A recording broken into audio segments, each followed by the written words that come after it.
We're back again with another Bar Conversations Beyond the Bar, where we go a little further into a song with an artist because, there's just so much that goes into these things that we want to share them with you. And we back once again with actor artist whose album The Ride Phase 2 is out now, Jet Jurgensmeyer. Jet, welcome back, man.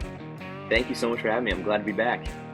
Absolutely. And, first time around you performed Ruin This Town for us. I think this next one that I'm going to ask you to do is pretty special. But before we get into that song, you do some special stuff for people. Giving back is really important to you, including raising money for the Ryan Seacrest Foundation, going out and visiting families, things like that. Why is that so important to you and kind of the things you get to do? Well, one thing that I always tell people when they ask me like what I love most about my job or things like that, I always tell people I love making people smile. I do believe sometimes you have to make people cry in order to make them smile afterwards, maybe with a song or a really good scene. But in the end, I love making people smile. And that's the whole point of the Ryan Seacrest Foundation. I mean, they put these essentially radio stations inside these children's hospitals all around the country. And up until they just built a new one, I think a year or two ago, I had been to every one. I was at one of like a handful of people that had actually been to every studio. Myself and Sabrina Carpenter, I think there was like maybe two others. We were like the only ones on that list. And so they're really, really special with what they do. I go into the studios, I play music for the kids, I play games with the kids. And then I did a fundraiser for them. We raised a good chunk of money, which was really, really special. I had a lot of friends and family that really showed up and showed out for me on that. And Meredith, who is Ryan's sister that runs the foundation, the sweetest person in the world, she was kind enough to write me a letter of recommendation for college, which was amazing. I didn't expect that at all because I just love getting to work with them. They're so fun. Their staff here at the Vanderbilt Children's Hospital in Nashville is amazing. Mamie is a phenomenal person, and she runs that studio there. She's been working there since I first started going there when I was yay high. I was like 10 or 11. And so they're just a great foundation. I highly recommend people look into them. And then I also just this year started working with the Tunnel to Towers Foundation, which raises money for veterans and first responders that were injured or killed in the line of duty, which was really, really special to me and my family, being able to do a fundraiser for them back in June, where we raised a boatload of money for them, which was awesome. So much fun. I got to perform. Neil McCoy, a country legend, he came out and performed. He's known me my whole life. And so Neil was kind enough to come out. And it was a lot of fun. They're a great foundation. And I'm really, really blessed with the people that I get to work with. Well, I was going to say, when you're able to do those things and able to perform songs for those families or those individuals, I know it's impactful for them, but it's impactful for you too, I'm guessing. Oh, 100%. Especially, going to like the making people cry thing. There was a song on my last album, Phase One Discover. It's called Talk to God. I wrote with Erica Latza and then one of our friends, Olivia McKenna. And when I play that for people, it either has one of those reactions where people are smiling and loving the lyrics to the song, or people are crying and loving the lyrics to the song because they can relate to it. And being able to perform that for families that are going through a lot tougher times than I could ever imagine, being able to put a smile on those kids' faces and help them kind of forget about what they're going through for even just like 3 minutes of just one song, that makes it all worth it. Well, and while we're not going to do that one, there is another song that I said I think is pretty Yes, special to sir. you, and it's on this latest album, The Ride Phase 2, and it's the only song you wrote solo for this project, and it's called Bones. Can you tell us a little bit about it? Absolutely. Well, first of all, I'm actually surprised that you realized I was the only one that wrote this song. That just means a lot when people look into like the songs that they're going to ask me to play. So Bones was kind of a wild card. I wrote it, I believe it was last year or 2022 maybe. I think it was 2022. We're already near the end of 2024. Oh my goodness. Time is really flying, guys.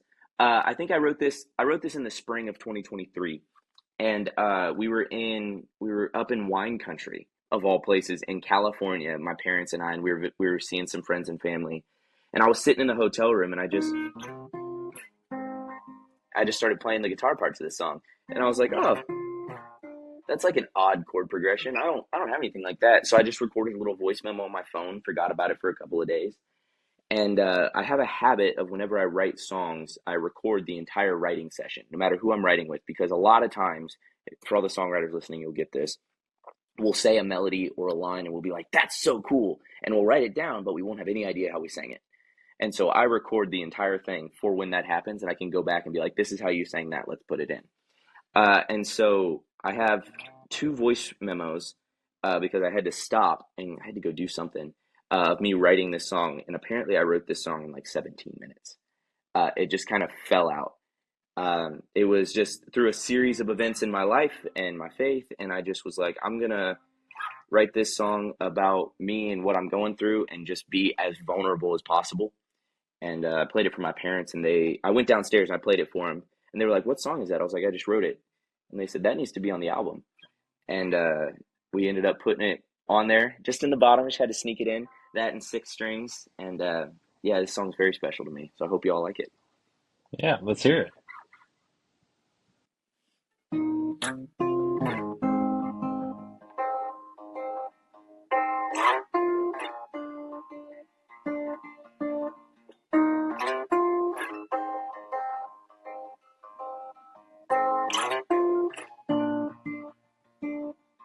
Why the hell do I put myself through this?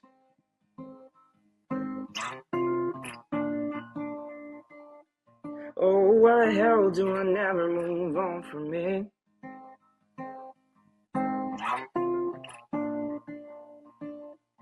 And bite your tongue, suck it up, you'll get over this.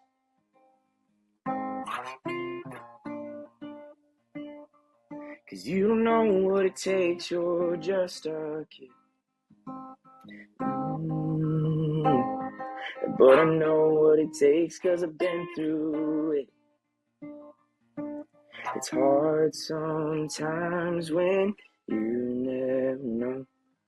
Well, I've tried to shut it off, but I just can't let it go. And oh, my heart is on the floor again, torn apart, so I try to look to him. But lately I just feel like I'm alone. There's nothing left of me but these bones.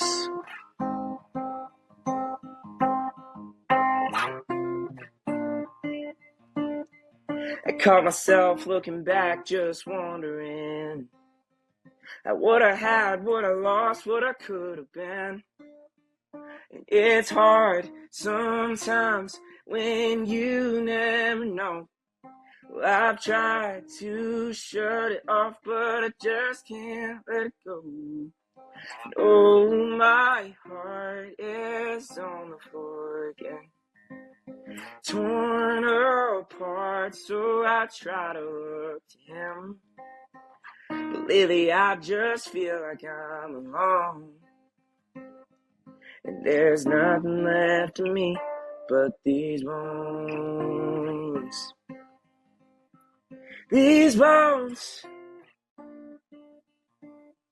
These bones.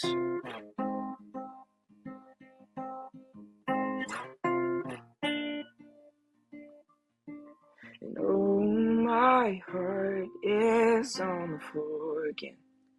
Well, I've tried every kind of medicine, but my heart still lays out on the floor again, torn apart, so I try to look to him. But lately I just feel like I'm alone. And there's nothing left of me but these bones.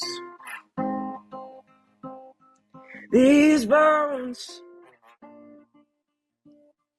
You left nothing of me but these bones.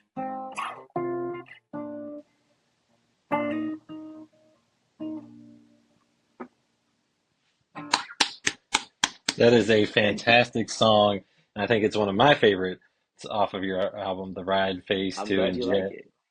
Jet, thank you for sharing that song with us and the story behind it because it's pretty powerful, man. Thank you so much. Thank you.